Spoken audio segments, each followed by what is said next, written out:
Alô, amigos do programa Louvor e Mensagem, que alegria podermos estar novamente no seu televisor. Esse programa é o programa da Igreja Missionária Evangélica Maranata, um programa simples, um programa curto, né? É um programa semanal e eu espero que você ligue para alguém para que possa participar da entrevista que vai acontecer daqui a pouquinho e de uma palavra que eu quero trazer para vocês, meus amigos, gente querida, que nos abençoa e que nos acompanha há anos. Eu sou um pastor com 40 anos de ministério e ao longo desses 40 anos fiz amigos em todos os lugares. E você que está me assistindo agora, um desses amigos, convide alguém para ouvir uma palavra, que é uma palavra do Evangelho. Mas a palavra do Evangelho nos faz pensar. É isso que Jesus quer que a gente faça, que a gente pense e tome uma escolha correta. Está começando o programa Louvor e Mensagem. Bom dia, eu sou o pastor Ari Iaque e pastoreio a igreja em Copacabana, lá no Teatro da Praia. Eu estou aqui para convidar você para um evento muito especial que vai começar a acontecer a partir do dia 2 de março, isso mesmo, dia 2 de março, segunda-feira, a partir das 19h30, nós estaremos no Teatro da Praia com uma programação abençoadora. Paz para Copacabana, através da pessoa, da mensagem do Senhor Jesus Cristo. Você é o nosso convidado. Todas as segundas-feiras, a partir do mês de março, dia 2, estaremos juntos. Você é o nosso convidado. Comece a semana recebendo a bênção de Deus, recarregando as baterias. Mensagem, ministérios de louvor, bênção para o seu coração. Toda segunda-feira, a partir de março, 19h30. O nosso endereço, Rua Francisco de Sá, número 88, Teatro da Praia, Copacabana. Que Deus abençoe a sua vida. Olá, amigos, bem-vindos ao programa Louvor e Mensagem. Hoje eu tenho a alegria de receber o Gilvando Novaes. Ele é representante comercial de material de construção, mas ele também teve a sua vida transformada por Jesus. Um testemunho de libertação lindo que você vai ficar conhecendo agora. Tudo bem, Gilvando? Tudo bem, bom dia a todos, é um prazer estar aqui. Gilvando, vamos lá para a turma conhecer um pouco quem era o Gilvando, porque a transformação que Deus fez na tua vida foi algo assim tão impactante que nós precisamos compartilhar isso com os nossos telespectadores. Como é que era o Gilvando antes de encontrar Jesus? Eu tinha uma vida totalmente voltada para a bebedice, né? Eu me embriagava todos os finais de semana e era uma mistura de álcool, tabaco, que eu era viciado também em cigarro. E foram 13 anos numa rotina constante na minha vida. Desde a adolescência você partiu para isso. Foi um pouco assim de uma repetição do modelo, né? Que o seu pai já era também alcoólatra e você, apesar de ter visto que a sua mãe sofreu, que você me falou, você acabou entrando por esse caminho. Isso. Então, se refletiu. A minha mãe nós já havíamos sofrido isso durante a minha infância, e isso se refletiu na minha juventude, adolescência e juventude. E isso fez com que ela sofresse bastante. E você disse, inclusive, que você já estava ficando violento como o seu pai era, né? Já estava tendo o mesmo perfil, sendo violento, agressivo, inclusive verbalmente, agredia ela verbalmente. Aí eu cheguei a agredir a minha irmã mais nova fisicamente. Então a gente estava realmente num processo, foi muito doloroso. E depois quando você ficava assim, um pouco mais sóbrio, você não te dava uma tristeza, um arrependimento, não? Dava sim, Claudete, porque parecia que eu tinha duas personalidades. A personalidade antes de gerir o álcool e a personalidade pós gerir o álcool. Então era uma situação que estava fugindo do meu controle. Agora, é interessante que você comentou que você achava que conseguia controlar. Não, estou bebendo socialmente, eu acho que o álcool não me domina, eu tenho controle. Muita gente envolvida em alcoolismo tem essa ilusão, né? Isso é uma falsa ilusão. Na verdade, eu estava me embriagando com a falsa ilusão de beber socialmente e eu estava bebendo compulsivamente, a tal ponto de beber até me embriagar. E até entrar em coma, né? Como você chegou a mencionar. Isso, chegou a um ponto de eu ter coma alcoólico, beber compulsivamente e esquecer das coisas que aconteciam no dia anterior. Então, realmente, eu estava me tornando um alcoólatra. Você estava com que idade nesse momento aí? Em torno de 22 e 23 anos. Imagino que isso prejudicando a tua vida profissional, tua vida de estudante.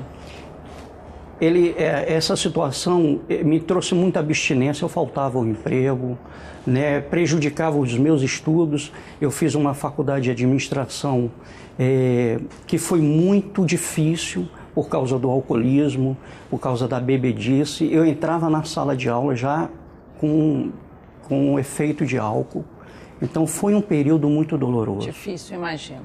Agora, como foi que aconteceu esse momento assim especial, o teu encontro com Cristo, que hoje fez do Gilvando um pai de família, casado, com 2 crianças lindas, um profissional equilibrado?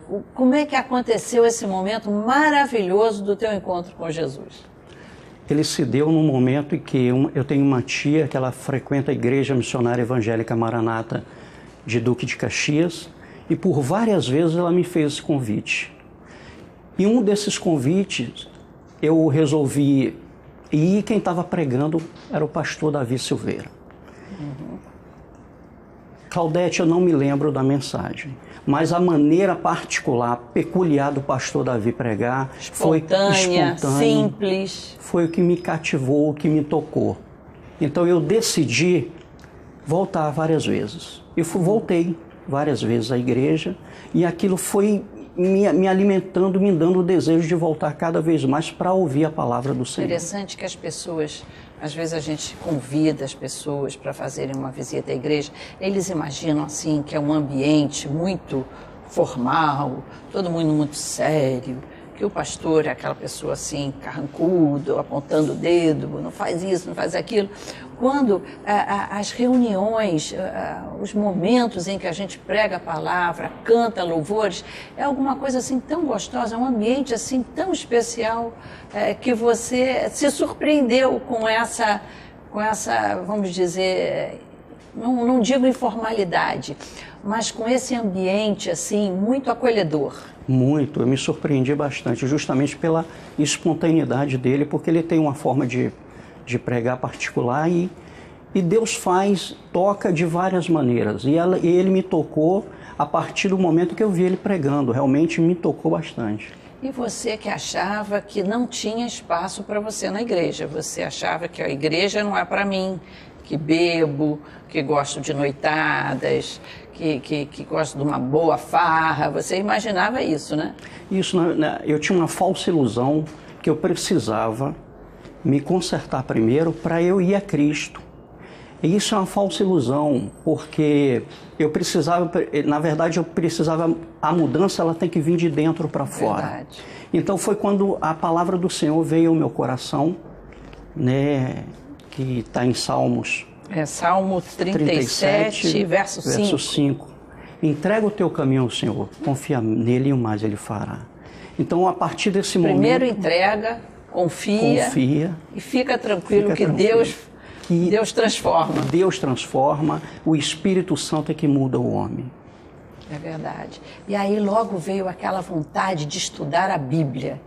Isso é característico de quem encontra com Jesus. Quando nós encontramos uma pessoa que nós começamos a ter afeição e a amar, logo nós queremos conhecer mais sobre ela, né? Foi o que aconteceu com você, de querer saber mais sobre Jesus, o que ele disse, como Jesus viveu. Isso despertou em você um interesse pelo estudo bíblico, que acontece nas nossas igrejas todo domingo às 9 horas da manhã. Esse desejo foi crescendo gradativamente a partir do momento que eu fui frequentando a igreja. Foi quando eu decidi estudar mais a Bíblia, aprender um pouco mais de Cristo. Foi quando eu entrei na classe dos novos convertidos. E aí foi crescendo cada vez mais, gradativamente, o desejo de conhecer Jesus Cristo. E aí, como é que foi essa libertação total do álcool? Você teve que se internar numa clínica, teve que tomar medicamentos, como é que foi esse processo? Eu tive um conflito, né? Esse conflito nasceu porque eu pensava que eu que tinha que mudar. Eu que tinha que mudar, mas na verdade a palavra de Deus veio crescendo dentro de mim. E isso, quem me mudou realmente foi o Espírito Santo. Nós, como ser humano, nós não temos capacidade de nós nos mudarmos. Ainda mais quando entra assim na área do vício, da dependência química, né? Isso. Não temos, sozinho não temos condição. E foi o primeiro passo, eu precisei dar, Claudete. Eu precisei tomar uma atitude para que Deus entrasse na minha vida e mudasse esse quadro, que causou muito sofrimento, tanto para minha família quanto para minha parentela. Interessante que você me falou que esse modelo de alcoolismo é uma coisa assim meio que de repetição na sua família, né? Você tem tios, primos envolvidos com isso. A gente diria quase que seria como se fosse uma maldição aí na família, né? Mas na realidade é uma repetição de modelo, às vezes até alguma coisa mesmo hereditária. E que hoje em dia você tem procurado por esses familiares para dar o teu testemunho. Eu tenho orado, né? Eu tenho tios que eram alcoólatras, também sofridos, e a partir do momento da minha conversão eu comecei a orar, Claudete, e nós estamos tendo experiência de conversões, né? Eu sou do interior da Bahia e alguns primos estão se convertendo, também já estavam envolvidos com álcool. E sendo libertos, gente. Estão sendo libertos. Que coisa bonita, né? Que coisa linda. E hoje, né, Gilvando, você está envolvido, você é um diácono na nossa igreja, você é professor da classe de batizandos, né? A mesma classe que você há 9 anos atrás frequentou, você agora é um professor e também está à frente de reuniões em grupos familiares, não é isso? E com a vida totalmente transformada. Gilvando, o que significa a igreja para você? Porque é importante que as pessoas saibam que é muito bom ter um encontro com Jesus, mas essa convivência, o estar na igreja, o ter comunhão com os irmãos, isso traz um crescimento, isso traz assim uma estabilidade na caminhada com Cristo. O que a Maranata tem significado para você nesse sentido? A Maranata tem um significado muito grande, Claudete. Foi aqui que eu me converti, foi aqui que eu conheci a Cristo, aqui eu me casei, eu apresentei os meus 2 filhos e hoje estamos desenvolvendo um trabalho maravilhoso na Igreja Missionária Evangélica Maranata de Nova Iguaçu. Então é realmente muito importante na minha vida. E eu sinto falta quando eu não vou, né? A gente sempre fala em Nova Iguaçu, ali tem irmãos abençoados que estão de braços abertos, né? E eles me receberam muito calorosamente. Que bom.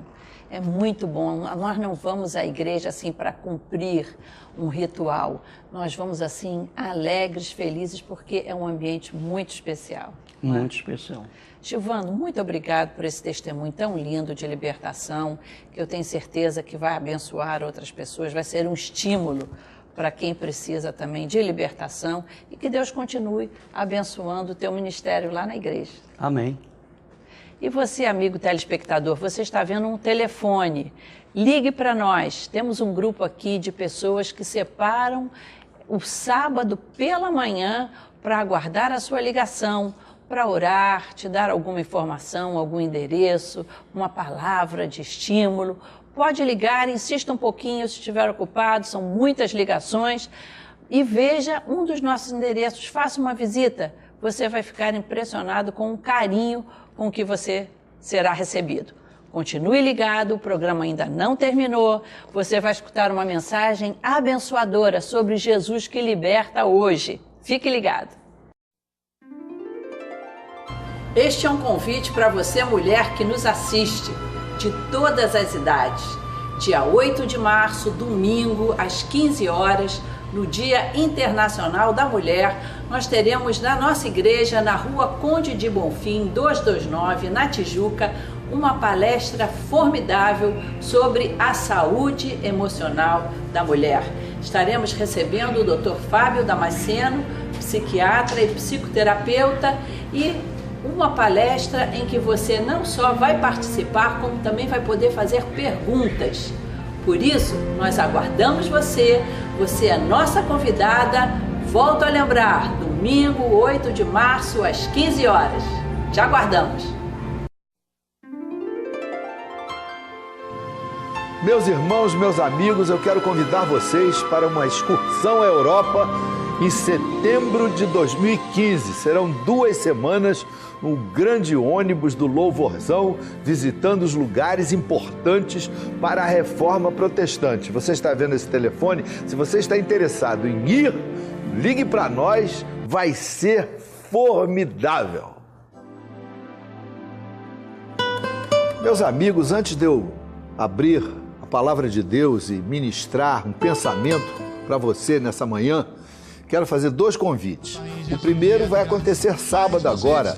O Ministério Som da Paz da nossa igreja vai estar lá na Lagoa Rodrigo de Freitas. Olha o endereço aparecendo aí. É um evento de música, de testemunhos, dentro de um bar. As pessoas muito informalmente vão chegando, vão assistindo, e há sempre a possibilidade de uma bênção para a sua vida. O outro convite é que nós vamos à Europa agora, no mês de setembro, daqui a alguns meses. E nós vamos estar 2 semanas fazendo uma excursão nos passos da Reforma Protestante. Se você quiser ir conosco, vai ser muito gostoso estar naqueles lugares importantes para a Reforma, importantes para Calvino, para Lutero. O telefone está aparecendo aí na telinha para você ter maiores informações. Meus amigos, o capítulo 7 do livro de Mateus é um capítulo muito interessante, porque Jesus rasga o verbo. Ele deixa de falar só por parábolas, mas começa a ser incisivo, para que eu e você tomemos escolhas certas na vida. Afinal de contas, se nós somos feitos à imagem a imagem de Deus, a semelhança de Deus, por que temos essa semelhança? Não é porque a gente tem orelha, ouvido, nariz, não é isso. Nós temos a imagem, a semelhança de Deus porque nós podemos escolher. Nós temos livre arbítrio. Nós podemos fazer ou não, ir ou não, rejeitar ou não, aceitar ou não. Isso é uma característica que os animais não têm, mas nós, eu e você, temos. E o Evangelho nos faz tomar uma atitude.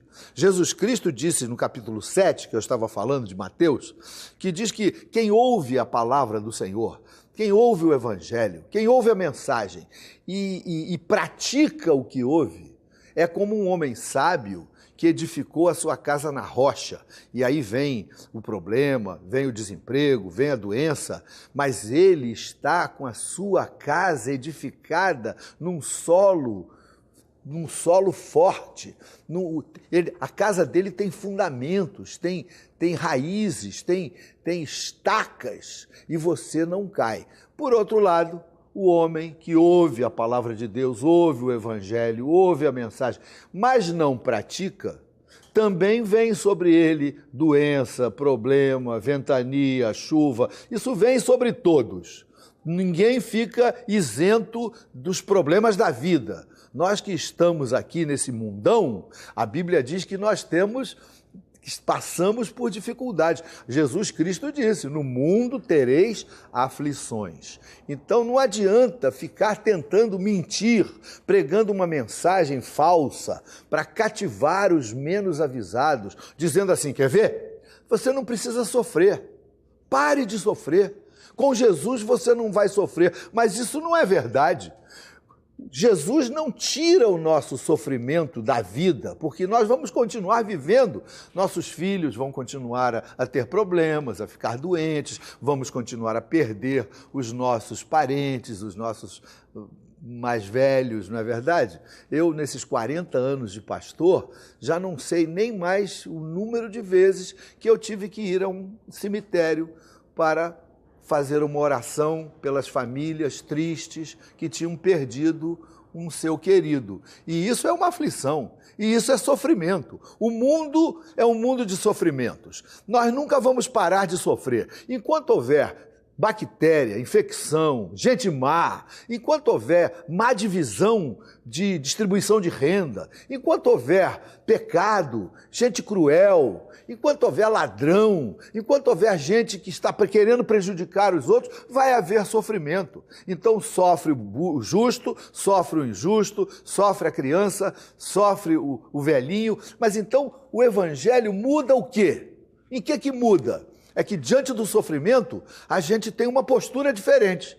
Primeiro que a gente tem uma esperança. Quem crê no Senhor tem esperança. A gente não está sozinho na luta. Ainda que eu ande pelo vale da sombra da morte, e eu vou andar pelo vale da sombra da morte, qualquer um de nós.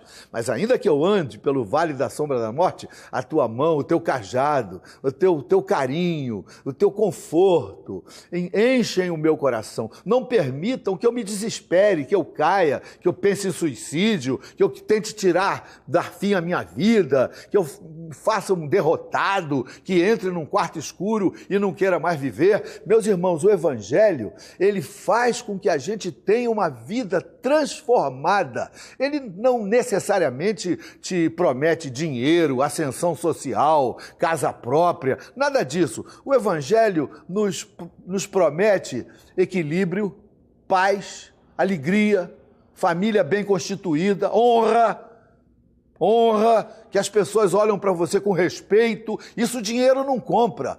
Isso não faz de você um empresário, mas faz de você um servo de Deus, cheio do Espírito Santo. Existem muitas distorções sendo pregadas nas igrejas, até chamadas de evangélicas hoje. Hoje em dia, dizer que é evangélico já não está querendo dizer muita coisa, infelizmente, porque existem igrejas evangélicas que estão pregando o evangelho que não é o de Jesus, de que você com Jesus fica rico, tem dinheiro, que você tem só que determinar, que tem que determinar a sua bênção, exercer a sua fé, e com a fé você só vence. Não, com a fé a gente vence, mas a gente também suporta a necessidade, a gente também reconhece que nem tudo o que a gente pede, Deus opera do jeito que a gente quer, e a gente passa a ter uma vida submissa à sua autoridade, entendendo que o Senhor está acima do nosso querer só, e eu não sou Deus, eu preciso estar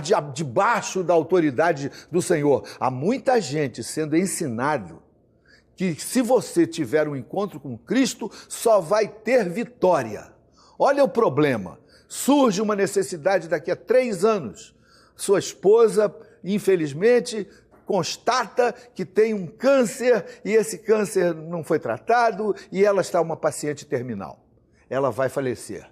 Essa turma que está sendo ensinada que Deus resolve tudo, que Deus responde todas as nossas orações. Olha que Deus responde orações, mas há momentos em que não é a nossa vontade que é realizada. Quando nós temos maturidade espiritual, nós permanecemos no caminho, ainda que venham as chuvas, os ventos, e todas essas tragédias que acontecem quando a nossa casa, quando a nossa fé, quando a nossa estrutura está baseada numa maneira sólida, de uma maneira madura, de uma maneira equilibrada, nós superamos, nós nos conformamos, nós entregamos ao Senhor, o Senhor conforta o nosso coração e nós não nos afastamos de Deus.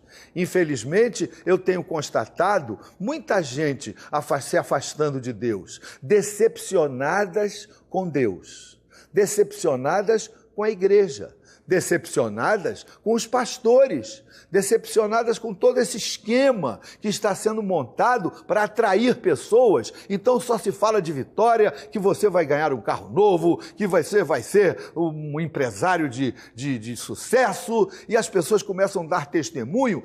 Eu era pobre, eu estava pagando as minhas contas com dificuldade, agora eu tive um encontro com Cristo, agora eu tenho 3 empresas, eu tenho 4, 5 empregados. E aqueles 200 mil que fizeram a mesma coisa, que deram o dinheiro lá e que não são empresários, coisa nenhuma, esses não são entrevistados, só são entrevistados os 2 ou 3 ou 4 casos em que houve sucesso. Então, a gente sente uma falta de honestidade nesse caminho adotado por esse tipo de gente. É uma falta de transparência, até certos testemunhos de pessoas que, eu estava doente, mas ninguém confere se a pessoa estava doente realmente, não há um laudo médico, agora eu estou curado, mas também não se constata do ponto de vista médico que a pessoa está curada. Então há muitas crendices, muita mentira, muita gente sendo enganada em nome de Deus e em nome de Jesus. E isso faz com que as pessoas não tenham mais, não creiam mais, não acreditem mais, inclusive a mim. Igrejas sérias e honestas, como existem tantas ainda no Brasil, e a gente chega para pregar o Evangelho, as pessoas já nos olham com um pé atrás, porque há tanta falsidade sendo colocada por aí, tantas crendices, tantos enganos. Meu irmão, eu quero dizer para você, meu amigo, você que está me ouvindo, eu não estou fugindo de lugar nenhum. Quem quiser me encontrar, eu estou há 40 anos na mesma igreja, pastor do mesmo ministério, sou médico no Hospital Geral de Bom Sucesso, agora é o Hospital Federal, há 40 anos, estou lá, não fujo, a minha vida é a minha vida, minha família é a minha família, não tenho nada a esconder, não quero te enganar, não quero pregar para você uma mensagem que não é a mensagem de Jesus, mas a mensagem de Jesus diz o seguinte: você precisa praticar o Evangelho do Senhor. E o que é isso? Praticar o Evangelho é ter palavra, é ter amor pelos outros, é ter carinho pela esposa, pelos filhos, pelos vizinhos, é tratar as pessoas com honra, com veracidade, é tratar as pessoas com carinho, é se importar com aqueles que estão sofrendo, é compartilhar aquilo que nós temos com o outro que não tem. Todo crente, toda pessoa que é abençoada por Deus, não é abençoada para se vangloriar, é abençoada para compartilhar. Você precisa praticar a palavra, se você quiser construir a sua casa em moldes sólidos, em bases sólidas, para que o futuro, quando vierem as tragédias e as tempestades, você, meu filho, minha filha, você está edificado na palavra de Deus e você não vai se afastar dos caminhos do Senhor. Nada vai nos separar do amor de Deus, amor que está em Cristo Jesus, nosso Senhor. Eu quero orar com você nesse final de programa. Vamos orar? Meu Deus, meu Pai, eu estou nesse momento te apresentando esse homem, essa mulher, que eu não sei quem é, mas tu sabes, tu estás aí no drama dele, na história dele, tu estás vendo as lágrimas, tu estás vendo as necessidades dessa pessoa. Eu te peço que tu estendas a sua mão e que ele possa, meu Deus, ter maturidade, ou para contornar o problema, ou para crer que tu vais remover o problema, ou para ser feliz apesar do problema, mas de qualquer maneira, dá a esse homem, dá a essa mulher uma resposta que conforte e que alimente o seu coração. Eu oro por eles em nome de Jesus. Deus o abençoe, venha estar conosco em qualquer das nossas reuniões, o telefone que está aparecendo aí pode ajudar você. Em nome de Jesus, até o próximo programa.